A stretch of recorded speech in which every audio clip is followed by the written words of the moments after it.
So I presented a paper on the East Asian economic order at a time of transition, contrasting forces of integration and competition. And the major argument that I made was that we are not in a period of business as usual. It's a period of historic transition where there are sufficient forces for change that imply that we are going through anyway a period where we are writing the new rules for the global order. So that battle plays at the global level, but it's particularly intense in East Asia because that's the central point for that competition. So on one hand, we have continuing integration. We have forces of globalization that bring people together, that have led to connectivity and prosperity that the world has never seen. But on the other hand, those economic forces have started to undermine the institutional foundation of that East Asian economic order because they have changed the balance of power in a very dramatic way. And in particular, the center of that competition is between China and the US. And it's not doomed. We're not yet certain to have conflict, but it has to be managed. We cannot just assume we are in a business as usual period, wanting to keep the status quo and stability. We have to create new institutions. We have to give new voice to the rising emerging powers. And we have to be quite proactive in doing this. So it is correct that in the last few years, especially between 2011 and 2015, there was intense competition around TPP, and then in 2014, 2015, intense competition around AIIB. The TPP idea started actually earlier than that, 2007, as a way to advance global trading rules, to bring them to a higher level when the WTO negotiations were stuck. So it was led by smaller countries like New Zealand and Singapore and later Australia. It's only in 2008 that the US joined, and it's after 2010, 2011 that the US took a more strategic approach to the TPP and brought it into a game that was associated with the pivot to Asia. And in the words of President Obama, the TPP became an effort for the US to write the new rules of trade and of the global economy so that China doesn't write them. He said that in the US. So that it became a strategic competition apart from an effort at better trading rules. On the Chinese side, there were new initiatives. They were very unhappy about the TPP. They took it as a competitive threat. And several initiatives were launched on the Chinese side. One was at home, was the Shanghai Free Trade Zone that was partly linked also to TPP. They launched the One Belt One Road, and then on the development side, they created this new bank, the AIIB. And it started a very intense competition where the US and Japan tried to convince other countries like Korea or Australia or Europe not to join. But in the end, they all joined. So it was a victory for China. Today, in a way, both battles have settled down. On the TPP side, the TPP has been reached, negotiated. And Chinese reformers, especially from economic ministries, don't find the TPP all that bad. I mean, they think that it's a pretty useful treaty that can, in the end, be even joined by China in the long term. Now, most economists or political economists like me would think that TPP without China doesn't have much sense, without Korea for that matter. I mean, TPP will only make sense once it encompasses all players in the Asia-Pacific zone. But China has gradually warmed up to it, and the US has taken it in a more pragmatic way. The real issue with TPP is that it may not be ratified easily in US Congress. On the AIIB side, a compromise was reached between China and the US last September during the visit of President Xi Jinping to the US. And so now AIIB is cooperating with the Japanese-led AIIB and with the World Bank. So we've had a bit of settlement. We are past that intense competition, and I think therefore we have a more hybridized order where some initiatives led by the US, some by China, some by Japan, and so far it's not disrupting the whole system. So Korea has a big role to play. I'm actually quite, and I've been enthusiastic actually about Korea's role in East Asian economic and security affairs for years. It started with the G20. The G20 in Korea in 2010 was very well organized, and at that time under President Lee Myung-bak and Il Sakong, Korea did more for the G20 than many other countries, right? Did a wonderful summit, and the leadership was active in many, many meetings preparing the G20 so that there is more deliverables in the G20. So in a similar way, at the time of great change, great volatility, uncertainty, battle for new rules, tensions between Japan, US, China, and others, ASEAN, Korea is placed right in the middle of all this, and is both an emerging country and an OECD country. So it's in between all the players. Korea has a lot of human capital, a lot of university think tanks, etc. And it's amazing to watch the amount of activities that have been led by Korea, including the Jeju Forum, but also what ASAN is doing, the ASAN Foundation, or other trilateral summits, or the Trilateral Commission now hosted in Korea. So it's a time where we do need middle powers like Korea, very entrepreneurial ones, that can nudge the process, that can incubate new ideas, incubate new networks. It's in a way easier for Japanese or Chinese to meet in Korea than it is to meet in each other's countries. Korea, the other country that's playing a similar role is Singapore. So I always see Singapore and Korea as the two super entrepreneurial middle powers in Asia, and they have a huge role to play. I see a huge role. Again, I'm a very enthusiastic proponent of the role of scholars in thinking through new ideas. At this time, we're not in a stable time, we're in a time of historical transition.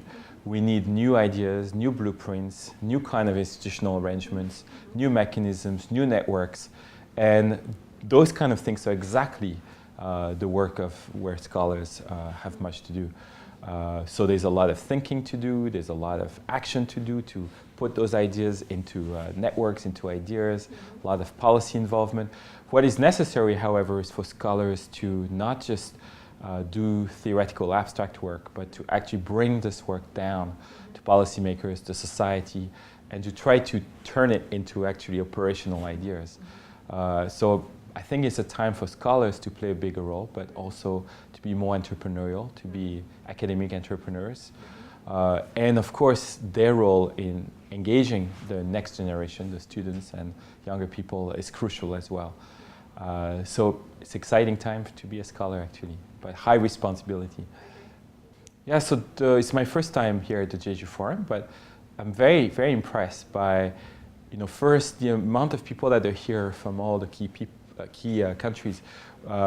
Sometimes when meetings take place in the US or take place in China, there is a lot more tension and confrontation around hardcore interest. And here you find very high quality dialogue actually between Chinese, Americans, Japanese, ASEAN countries, even a few Europeans, in a way that is very productive, right? That is very positive. There is honest exchange, mutual listening to each other.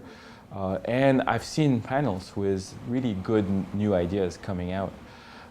So it's helpful in developing, incubating that dialogue, incubating new networks, helping those different players, and they cut across, from academia to politics to business to society to local, to Jeju, local culture and economy. So all those players to be able to together to generate new ideas, new hope is very, very important for peace in Asia at a time where we need a lot of innovation and a lot of contacts. Well, I hope to be able to come back, right? I think that maybe Jeju Forum could, as it grows, right, could maybe generate some like scorecards or some, some regular, maybe a small report and then a set of goals that can then be measured. Because there's so much positive energy here. So my thought was, how can we keep it? How can we turn this energy into real action? So maybe that's something for all the organizations here leading over time to develop something small, not too big. There's no need to replace all the scholars and universities, but a little output that can grow and that can serve as a framework and that can be shared more globally. Maybe also Jeju Forum can have connection with some of the other forums, you know, like Shangshan in China or Shangri-La in Singapore. So maybe a coalition of those forums. But I'm struck seeing, you know, the kind of discourses that we have heard here among leaders, among scholars, that this focus on the big picture, on peace and prosperity and mutual understanding, tends to bring the best of people.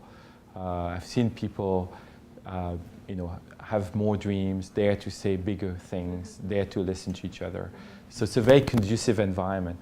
How can we spread it? How can it be put to, you know, to have a bigger systemic impact? That's one thought I was having. So that's inter-Korean relations are delicate right now, in part because there is so much volatility and uncertainty in North Korea. You know, the consolidation of power under Kim Jong-un has been quite, you know, surprising, full of surprises, and it has involved some disappearances of key leaders, and many have been killed in the process. So it's a difficult process to follow, and it has involved Kim Jong-un asserting his authority through lots of provocations, military provocations, nuclear missiles, etc. So in this context, I know the whole international community, including South Korea, are puzzled, right? Should we keep engaging, like there was the Kaesong zone, or should we have a very harsh position? We're all kind of groping in the dark, right?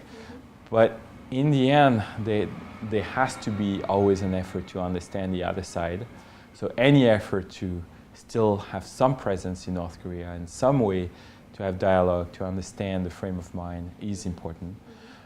And some ways to engage at least on issues that are not military, such as environmental. You know, so North Korea has signed the Paris Agreement, the COP21, or engaging on economic side is very important.